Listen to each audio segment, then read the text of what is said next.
안녕하세요, 제이제입니다. 오늘은 나이대별 바람직한 성관계 횟수에 대해서 말씀드려 볼게요. 구독과 좋아요, 알림 설정까지 해주실 거죠? 그럼 바로 시작할게요.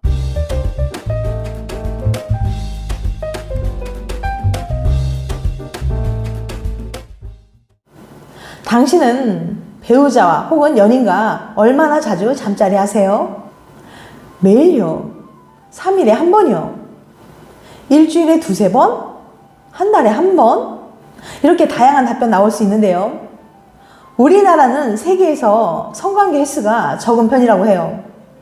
2016년 강동우 성의학연구소의 발표에 따르면 우리나라 성인 남녀 중 섹스리스 비율은 38.2%였습니다. 섹스리스는 1년간 성관계 횟수가 월 1회 이하일 때를 가리키는데요. 세계 평균 20%를 훨씬 상회하는 수치입니다. 한국 남성의 월 평균 성관계 횟수는 2011년 대한남성과학회의 조사 연구에 따르면 5.23회인 것으로 나타났습니다. 평균 성관계 횟수가 가장 많은 연령대는 30대로 30대 남성은 한 달에 6.22회의 잠자리 하는 것으로 밝혀졌어요. 성관계 횟수는 연인 혹은 부부 사이 관계 만족도에 큰 영향을 미칩니다. 그럼 연인과 잠자리를 많이 하는 사람은 행복할까요? 많은 사람이 이런 생각을 하는데 그건 과학적으로도 증명된 사실이에요. 미국인 16,000명을 대상으로 진행된 연구에서도 중국인 3,800명에게 물어본 실험 결과를 봐도 답은 같답니다. 그럼 잠자리를 일단 많이 하기만 하면 엄청나게 행복해지겠네요. 오늘은 평소보다 잠자리를 많이 했을 때 진짜 더 행복해지는지 알아볼게요. 카네기 멜론 대학의 조지 레벤스타인 교수는 잠자리를 많이 하면 얼마나 좋은지 확인하기 위해서 부부 128명을 모집해 실험을 준비합니다. 교수는 먼저 참가자들에게 배우자와 잠자리를 평균 몇 번 하는지 물어봤어요. 한 달에 한 번부터 일주일에 3번까지 사람들의 대답은 제각각이었죠. 그 후 레벤스타인 교수는 참가자들을 두 그룹으로 나눴어요. 먼저 A그룹에게는 평소처럼 관계를 가지시면 됩니다 라고 말하며 별다른 지시사항을 내리지 않았어요. 하지만 B그룹에는 평소보다 2배만큼 잠자리 해주세요 라는 구체적인 행동 지침을 내렸죠. 연구팀은 이후 3개월 동안 참가자들에게 오늘 기분이 어땠는지, 잠자리가 얼마나 좋았는지 등등을 기록하게 했어요. 자, 잠자리를 많이 한 사람이 얼마나 더 행복해졌는지 확인해 볼까요? 놀랍게도 더 행복해지지 않았습니다. 되레 정반대의 효과가 나타났어요. 잠자리를 평소보다 2배 이상 했던 B그룹이 평소와 다르지 않았던 A그룹보다 행복하지 않다는 결과가 나온 겁니다. 평소보다 더 자주 잠자리 했던 B그룹의 참가자들은 이렇게까지 말했어요. 예전엔 잠자리 할 생각만 해도 떨렸는데 자주 하다 보니까 이젠 별로 기대가 되지 않아요. 더 이상 잠자리가 즐겁지 않네요. 하긴 해야 하니까 어쩔 수 없이 하는 느낌이랄까요? 이해가 되시나요? 평소보다 잠자리를 많이 했더니 오히려 예전보다 잠자리가 즐겁지도 않고 하고 싶다는 욕구도 줄어든 겁니다. 그럼 여기서 궁금증이 하나 생기죠. 분명 과거에 미국인 16,000명, 중국인 3,800명을 대상으로 연구했을 때는 잠자리를 많이 한 사람들이 행복했다면서요. 기존 연구가 잘못된 걸까요? 완전히 틀린 연구는 아니었습니다. 단, 잠자리를 좋아하는 사람일 때라는 조건이 추가되어야 합니다. 과거에 진행된 연구들은 실험 참가자들도 많았고 실험 방법도 단순했어요. 그러다 보니 잠자리를 얼마나 좋아하는 사람인지는 알 수 없었습니다. 하지만 레벤스타인 교수는 달랐어요. 평소 연인과 몇 번이나 잠자리 하는지 물어봤을 때 잠자리를 얼마나 좋아하는지도 함께 물어봤거든요. 교수가 이번 실험을 통해 알아낸 사실은 잠자리를 많이 하는 게 무조건 좋은 건 아니지만 잠자리를 좋아하는 사람은 예외라는 거예요. 그 사람들은 많이 하면 할수록 더 행복해진대요.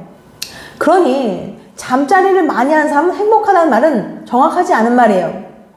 잠자리를 좋아하는 사람이 많이 하면 행복하다가 더 정확한 표현이죠. 혹시 두 사람 다 잠자리를 정말 좋아한다면 기회가 될 때마다, 시간이 날 때마다 하세요. 진짜 더 행복해진답니다. 하지만 두 사람 중 한 명이라도 잦은 관계를 부담스러워한다면 많이 할수록 오히려 더 행복하지 않아요.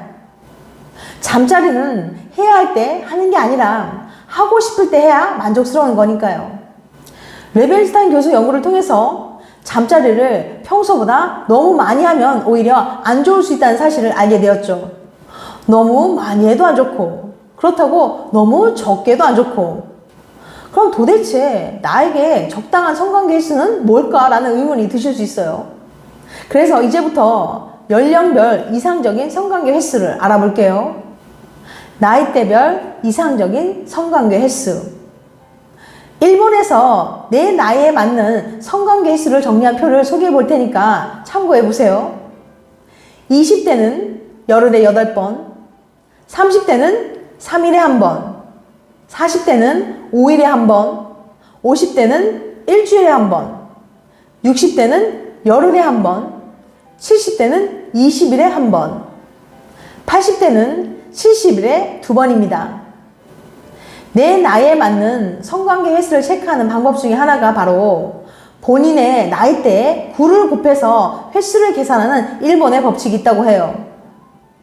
예를 들어서 20대의 경우는 2 곱하기 9는 18해서 열흘에 8번 하는 게 20대에게 맞는 잠자리 횟수인데 이거 너무 많은 거 아닌가요? 그렇다면 남녀가 생각하는 바람직한 성관계 횟수는 어떤지 한번 알아볼게요.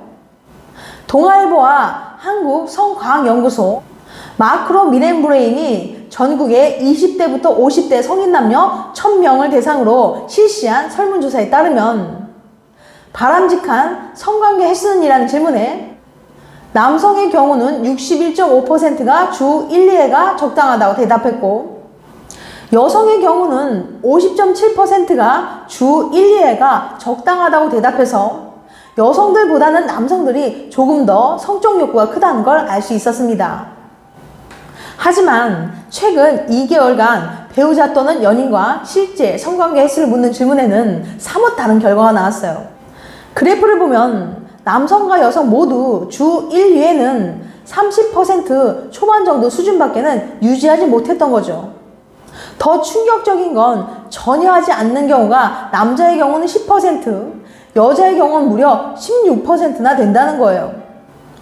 그러니까 대한민국 1000명의 성인 남녀 중 100명 정도는 섹스리스트 상태라는 겁니다. 그럼 성인 남녀는 성생활에서 어떤 부분이 불만족스러웠을까요? 지난 2개월간 성생활에 불만족했다면 그 이유는 무엇 때문인가요? 라는 질문에 남녀 모두 압도적인 1위는 횟수가 적다는 거였어요. 여성은 26.6%, 남성은 무려 48.9%가 그렇게 응답했습니다. 2위는 항상 똑같고 새로운 것이 없다가 남성은 22.3%, 여성은 20.3%였죠. 그런데 3위부터는 남녀의 대답이 사뭇 달라지는데요. 먼저 남성의 경우는 3위는 업무 스트레스 등 심리적인 요인 때문이다 11.7%, 4위는 현재 파트너로는 만족되지 않는다 5.3%, 5위는 육아 등 출산 이후 달라진 부부생활 패턴 때문이다가 3.2%로 나왔어요. 반면 여성의 경우 살펴볼게요. 3위는 성격이 잘 맞지 않는다 12.5%, 4위는 상대의 성기능 저하 9.4%, 5위는 성관계를 맺고 싶은 마음이 들지 않는다가 7.8%로 나왔습니다. 종합적으로 살펴보면 남성의 경우는 여성에 비해서 잠자리 횟수가 적다는 게 과반수 이상을 차지한 반면 여성의 경우는 성격이 잘 맞지 않아서 성생활이 불만족스러웠다가 남성보다 더 높은 수치를 기록했어요. 즉, 남성의 경우는 횟수에 중심을 두고 여성은 횟수보다는 질을 더 중요시 생각한다는 거죠. 그렇기 때문에 서로에 대한 배려가 없으면 부부관계는 조금씩 섹스리스를 향해 가는 거예요. 한편 여성의 불만족스러웠던 이유 중에 눈여겨볼 것 중에 하나는 상대가 강제로 요구해서 심리적으로 불편하다는 부분입니다. 남성의 무려 6배 이상의 여성이 그렇게 응답했다는 거죠. 우리는 이 부분을 주의 깊게 봐야 합니다. 여자는 성관계를 단순히 육체의 결합이라고 생각하지 않아요. 감정의 교류를 중요시하게 여기기 때문이에요. 가장 효율적인 잠자리 횟수에 대한 대답을 줄 수 있는 연구가 또 하나 있는데요. 토론토 미시소고 대학의 AB 교수는 무려 3만 명을 대상으로 요즘 연인과 잠자리를 얼마나 자주 했는지 또 연애가 얼마나 만족스러운지 물어봤는데요. 실험 결과를 분석해봤더니 잠자리 횟수가 늘어날수록 오르던 연애 만족도가 일주일에 한 번부터는 제자리 걸음을 하기 시작했어요. 일주일에 5번 하는 커플이나 한 번 하는 커플이나 연애에 대한 만족도는 비슷하다는 거죠. 그러니까 성관계 횟수가 중요한 건 아니라는 거죠. 서로 노력하고 상대방의 입장에서 배려한다면 나이가 들어서도 부부관계를 유지할 수 있을 거라고 생각합니다. 지금까지 나이대별 바람직한 성관계 횟수에 대해서 말씀드렸어요. 다음엔 더 재밌고 유익한 영상을 찾아뵐게요. 끝까지 시청해주셔서 감사합니다. 다음에 또 봬요. 안녕.